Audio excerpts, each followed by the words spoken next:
Hi everyone, and welcome to your January labor market update for the 23 counties of Southwest Minnesota. My name is Cameron Mocht, and I am the Regional Analysis and Outreach Manager for the Minnesota Department of Employment and Economic Development. Over the next couple minutes, I will cover the latest labor market updates and provide some insights into changing economic conditions across the region. If you have any questions, please feel free to check our website and reach out to our team for more information. As is typical, Minnesota's not seasonally adjusted unemployment rate ticked upward as the winter set in. Southwest Minnesota's unemployment rate rose to 4.1% in December of 2020, up from 3.4% in November, and also up slightly compared to last year's 3.8% rate. That was still the second lowest of the 6 planning regions in the state, and close to what many economists consider to be full employment. Unemployment rates are still low in most counties across the region, with a low of Rock County at 2.4% and highs in Swift and Le Sueur.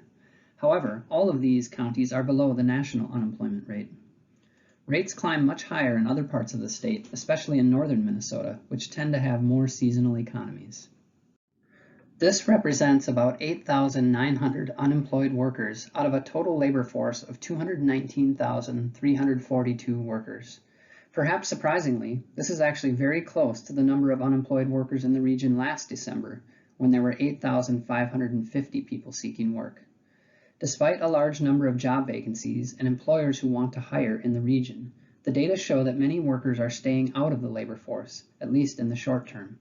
Instead, the region has lost more than 6,300 workers in comparison to last year, when we had over 225,650 available workers. Layoff activity has been picking up in recent months, which is typical, but at much higher levels than in past years. The number of initial claims for unemployment insurance in the region climbed to 5,562 in December, but most of these layoffs are reported as temporary. Likewise, continued claims jumped to 8,373 in December, which is up from 6,400 in November, and more than double the number of continued claims in December in each of the past 3 years. Deed released new employment data for the third quarter of 2020, showing how most counties were starting to see economic recovery through the summer months. Through the third quarter, Southwest Minnesota has 12,453 business establishments, which was nearly identical to the third quarter of 2019. These establishments provide 165,743 jobs, which was down nearly 11,000 jobs compared to 1 year prior. Of the 6 planning regions in the state, Southwest saw the slowest employment gain from the depths of the second quarter. However, it's important to note that Southwest also saw the second smallest job cut from the first to the second quarter, and also has still seen the second smallest year-over-year decline. The data shows that we don't see the peaks, but also don't see the valleys. In contrast, Northeast Minnesota saw the fastest recovery in the summer, but also suffered the biggest decline in the spring. Statewide, employers regained 121,395 jobs from the second quarter to the third quarter, a 4.7% increase. However, the state is still down 8.1% over the year, with the biggest losses occurring in the Twin Cities metro area. Overall, 81 of the 87 counties in the state gained jobs from the second quarter to the third quarter. That is typical. Minnesota has a seasonal economy that often peaks in employment during the third quarter of each year. However, 5 of the 6 counties that didn't see an increase from the second quarter to the third quarter were located in Southwest Minnesota, which is not typical. That also means that the other 18 counties in the region did see a rise in jobs over the summer, with Sibley, Le Sueur, and Rock seeing the fastest increases.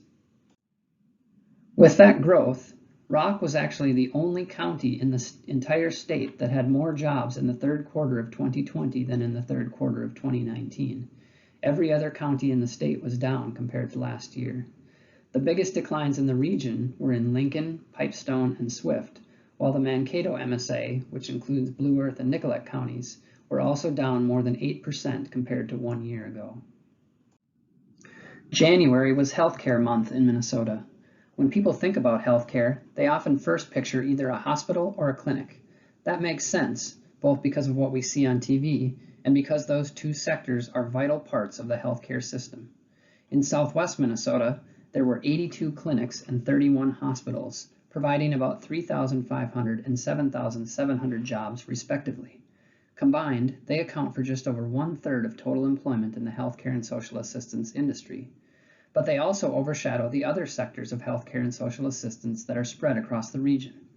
Serving the region's older population, the largest healthcare sector in Southwest Minnesota is actually nursing and residential care facilities, which provided 10,865 jobs at 261 establishments. That was over 3,000 jobs larger than both ambulatory healthcare services and hospitals, and twice as big as social assistance. Nursing and residential care facilities include 4 subsectors, the largest being nursing care facilities, which had 5,675 jobs at 71 establishments. Similarly, there were 51 continuing care communities for the elderly and assisted living facilities in the region, providing 1,418 jobs. With a steady aging trend at nearly 20% of Southwest Minnesota's population already 65 years and over, these subsectors provide a valuable service to the region's elderly residents.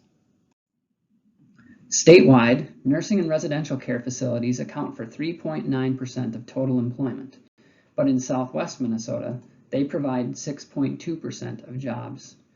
18 of the 23 counties in the region have at least 5% of total employment at nursing and residential care facilities, including Jackson County, which at 21.7% had the highest concentration of jobs in this sector of any county in the state. In the midst of the COVID-19 pandemic, demand for workers at nursing and residential care facilities is higher than ever. Hiring managers at skilled nursing homes and assisted living facilities are crying out for workers, specifically home health and personal care aides, licensed practical nurses, nursing assistants, and registered nurses, as well as maids and housekeeping cleaners, cafeteria cooks, and maintenance and repair workers. Job seekers that are interested in these types of healthcare careers can use the resources at their local CareerForce location, read more about Healthcare Month on CareerForceMN.com, or get connected immediately using caringcareersstarthere.com. Current demand in healthcare will likely extend into the future. For example, after adding nearly 500 additional jobs over the past 10 years, community care facilities for the elderly are expected to add another 250 jobs in the next decade, making it one of the fastest growing subsectors in the region. Likewise, home health care services is projected to expand by nearly 40% from 2018 to 2028, according to Deed's Employment Outlook tool, which is 25 times faster than the entire regional economy is expected to grow. Data clearly show that long-term care will play a prominent role in the region in the long term. For more information, please reach out to Deed's Regional Analysis and Outreach Unit. Go to www.mn.gov/deed/data for additional details on the state of the economy. Thanks, and have a great month.